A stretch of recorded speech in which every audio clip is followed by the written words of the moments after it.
السلام عليكم ورحمة الله وبركاته، متابعين ومشاهدين صباح حول العالم على الفيسبوك واليوتيوب والتيك توك. يلا بينا نشوف النهارده الطريقة بتاعة تسييح السمنة البلدي. انتي محتارة والأسعار غالية بتاعة السمنة البلدي والدنيا بايظة خالص، متنعيش الهم. هنكترها بكيلو واحد، هنعمل علبتين كبار جدا سمنة بلدي. ازاي هنخليهم كلهم بلدي كده وجمال؟ يلا بينا هنخلطها بالهولندي بس. سمي الله ونصلي على الحبيب عشان قلبك يطيب. ولو انت بتشوفني لاول مره او بتشوفيني لاول مره، يا ريت تشترك في قناتي، ولو انت مشتركه بالفعل يا ريت تعملي لايك وشير عشان يوصل للغير. واقول لكم يا صباح الصباح واللي جاي اجمل واحلى من اللي راح مع صباح. يلا نشوف خليط السمنه البلدي بالسمنه الهولندي ازاي يدينا كميه كبيره جدا وكلها طعم بلدي جميل جدا. يلا يا جماعه بقى السمنه البلدي، اللهم صل عليك يا رسول الله، ده 2 كيلو سمنه. ماشي، هنجيب حله فاضيه. انا اعرفكم بقى طريقه التسييح السمنه ازاي، وعندي اي نوع من انواع السمنه اللي انتوا بتحبوها. صفيحه سمنه مبشمه. هنفضي بقى السمنه بتاعتنا. السمنه بتاعتنا دي هنفضيها.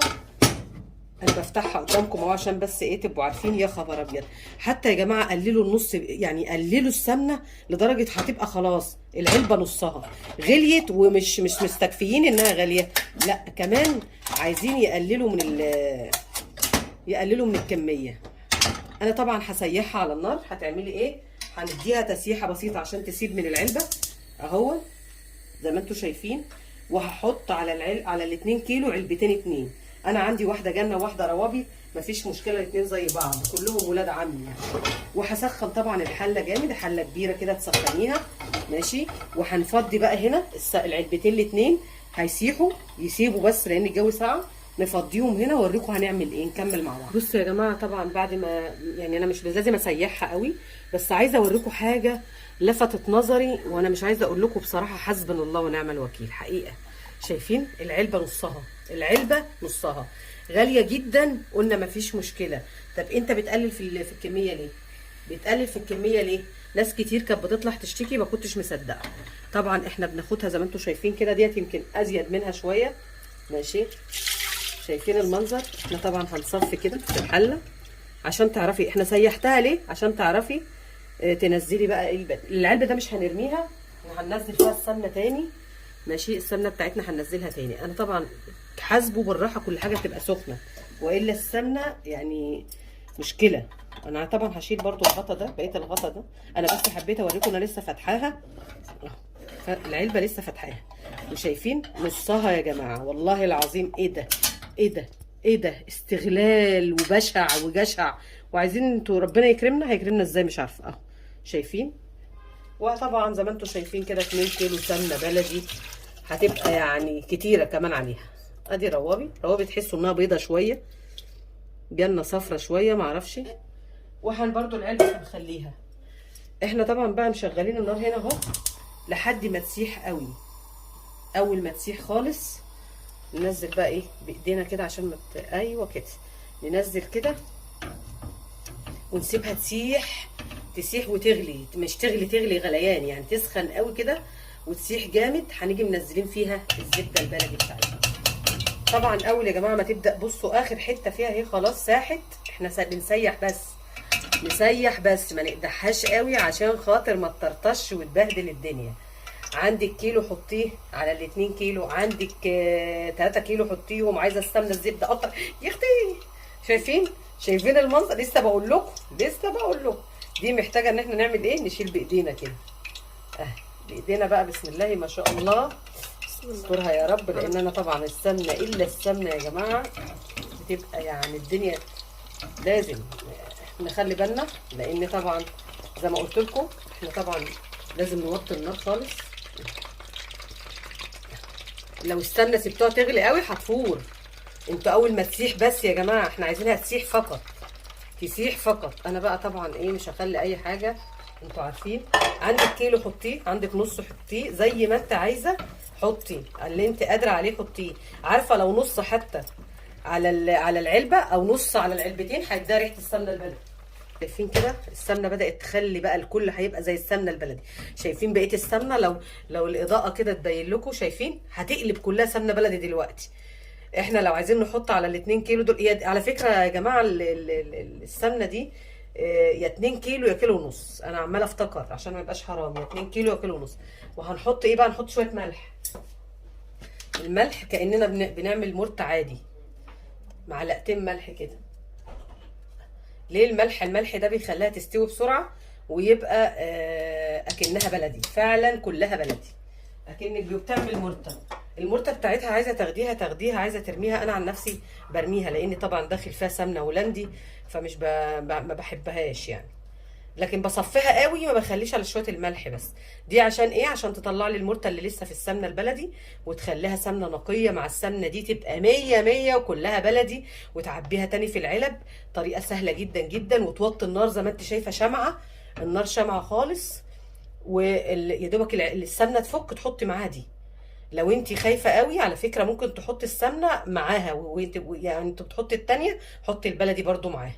الاتنين مع بعض يفكوا مع بعض، ما فيهاش اي مشكله. سهله وطريقه سهله وجميله، وتحسسك ان كل السمنه دي هتبقى بلدي بعد كده، اكنها فعلا بلدي. دلوقتي يا جماعه بعد ما سبتها بتاع حوالي نص ساعه، والنار واطيه خالص، شمعه. النار لازم تبقى شمعه. خدوا بالكم الحته دي عشان اللي هيغلط غلطه ما يحطهاش عليا انا. ال ال ال النار تبقى ضعيفه جدا زي ما انتم شايفين، بتغلي براحتها. البياض اللي كان موجود، الرغاوي اللي كانت موجوده بدات تحمر، تعرفوا ان هي كده خلاص بدات تمام، كلها تتجانس مع بعضها وتديكي ريحه البلدي، وكانها كلها سمنه بلدي. طعمها هيبقى تحفه جدا جدا. مش قادرين والاسعار غاليه نجيب سمنه بلدي ونعيش عليها، دي جميله كانها فعلا سمنه بلدي خالص. الطريقه دي حلوه قوي، تنفع للحلويات، للمحشيات، للاكل بتاعنا. خرافه. الاكل اللي بيحتاج سمنه بلدي هو ده، اكنها سمنه بلدي فعلا. والله ما تفرق حاجه يا جماعه عن السمنه البلدي. شايفين الريحه بتاعتها وشايفين المنظر، كلها قلبت بلدي ازاي. هنلاقي بقى كده ايه، نسيبها لما تهدى خالص. لازم نسيبها لما تبرد وتهدى خالص، ونعبيها في العلب. وبعد كده بقى بنشيلها في التلاجة. يعني لو جو حر في التلاجة، لو جو برد نشيلها بره عادي، ما فيهاش مشكله. انما في الحر في الصيف لو عملنا العمله دي نشيلها في التلاجة. ليه يا صباح بنشيلها في التلاجة؟ احسن واضمن، عشان تنها نظيفه وحلوه وريحتها حلوه، وتفضل الريحه بتاعتها جميله. زي ما انتم شايفين كده الملح بدأ خلاص. الرغاوي اللي هنا البيضه كلها بقت ايه، عباره عن بقليل بس، مش انما الرغاوي دابت وبقت خلاص مرته تحت. المرته بقى هتبدا تبقى معاكم. اللي حابب يحطها يا جماعه في الجبنه القديمه ماشي تمشي، انما تغمسوا بيها لا، لان داخلها سمنه هولندي. في الجبنه القديمه في الزلع حلوه قوي، او لو عامله برطمان جبنه قديم جميله جدا الطريقه دي، واقتصاديه وحلوه قوي، وريحه البلد. اعملي قراقيش، اعملي قرص، اعملي رقاق، اعملي كل اللي انت عايزاه بقى، وادعي لي. اعملي كحك، طبعا حلوه للكحك قوي زي ما انتم شايفين. حتى لو عايزين بقى تعملوا بكحك وتطلعوا منها على طول، تعملوا من غير ما تسخنوا، لان هي كده مقدوحه، تبقى جميله جدا وريحتها حلوه قوي في قلب الكحك. شايفين الصفار؟ شايفين بلدي بلدي يعني بلدي. ادعوا لي دعوه حلوه، ولو وصلت معايا لحد هنا يا ريت لايك وشير عشان نوصل للغير. وتابعيني، بنزل لك كل ما هو اقتصادي وجميل. انا حاسه بيكم، انا منكم، وان شاء الله باذن الله نفيد بعض في الايام اللي جايه والظروف اللي معانا ديت، وربنا يصلح حالنا وحال بلدنا. وان شاء الله الشركات من خلال الفيديو ده، شركات السمنه دي يا ريت تراعي ضميرها شويه يا جماعه، لان السمنه فعلا نص العلبه انت واخد ثمنها، فبتقلل في نصها ليه؟ يلا استنوني بقى. زي ما انتم شايفين كده بعد ما هديت بنجيب المغرفه كده، وفي نفس العلبه يا جماعه اهي. شايفين البلدي دي؟ شايفين البلدي دي؟ وهتدي معاكم كميه وهتبقى تحفه جدا جدا جدا، عشان تحلفي ان انت عندك سمنه بلدي اهي. مش مكفيين طبعا، السمنه غليت جدا جدا، بقت تحفه جدا اهي، كلها بلدي، هتنفع لكل حاجه. طبعا هنعبي العلبتين بقى ونشوف فاضل، يعني العلبتين وفاضل قد ايه. المرته اهي كده، احنا نحطها في الجبنه عادي، نرميها براحتنا. انا بالنسبه لي انا مش هستخدمها، لان داخل فيها طبعا برده سمنه هولندي، ولكن هي على فكره حلوه قوي، تحط في المش عادي مفيش مشكله. عايزه تستخدميها تستخدميها، ترميها. اول ما الرغاوي تحمري معاكي فوق، تبقى بامبه كده خفيف، تعرفي ان تحت خلاص احمرت وهو كده، وتصفي وتسيبيها تبرد. وزي ما انتم شايفين بلدي صرف. ادعي لي دعوه حلوه لو جربتيها. احنا قلنا نص ونص، هنا احنا زدنا نص وزدنا نص، وهنا ربع، يعني علبه الا ربع زادت معانا. والطعم خرافه، والطريقه سهله قوي. والا النار لازم توطيها، وهقول تاني وتالت ورابع، النار تبقى شامعه خالص. يلا اشوفكم على خير، وادعوا لي دعوه كويسه، واللي يجرب يقول لي في الكومنتات طلعت جميله.